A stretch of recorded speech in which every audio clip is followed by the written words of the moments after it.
Si David at si Mephiboset. Ikasyam na kabanata. Isang araw, nagtanong si David, may natitira pa ba sa sambahayan ni Saul na maaari kong pakitaan ng kabutihan, alang-alang kay Jonathan? Ipinatawag ni David ang isang tao na nagngangalang Ziba, isang utusan mula sa sambahayan ni Saul. Pagdating niya, tinanong siya ni David, "Ikaw ba si Ziba?" Sumagot siya, "Ako nga po." Muling nagtanong ang hari, may natitira pa ba sa sambahayan ni Saul na maaari kong pakitaan ng kabutihan ng Diyos? Sumagot siya, "Mayroon po, ang lumpong anak na lalaki ni Jonathan." "Nasaan siya?" tanong ng hari. Sumagot si Ziba, "Naroon po sa Lodebar, sa bahay ni Makir na anak ni Amiel." Kaya ipinasundo siya ni David mula sa bahay ni Makir. Ang pangalan ng anak ni Jonathan ay Mephiboset, at apo siya ni Saul. Pagdating niya kay David, yumukod siya bilang paggalang dito. Sinabi ni David sa kanya, "Ikaw pala si Mephiboset." Sumagot siya, "Ako nga po." Sinabi ni David sa kanya, "Huwag kang matakot.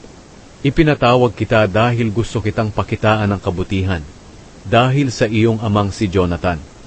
Ibabalik ko sa iyo ang lahat ng lupain ng iyong lolong si Saul. At hindi lang iyan, dito ka na palagi ang kakain kasama ko." Yumukod si Mephiboset at sinabi, "Sino po ako para tratuhin niyo ako ng ganito? Gaya lang po ako ng isang patay na aso." Pagkatapos, ipinatawag ng hari si Ziba, ang dating utusan ni Saul, at sinabi, "Ibinigay ko na sa apo ng amo mong si Saul ang lahat ng ari-arian ng kanyang lolo. Ikaw, ang mga anak mo at ang mga utusan mo, ang magsasaka ng lupain para sa kanya, at dapat mong dalhin sa kanya ang mga ani para may pagkain ng sambahayan ng amo mo. Pero si Mephiboset naman ay kakain kasama ko." May 15 anak na lalaki at 20 utusan si Ziba.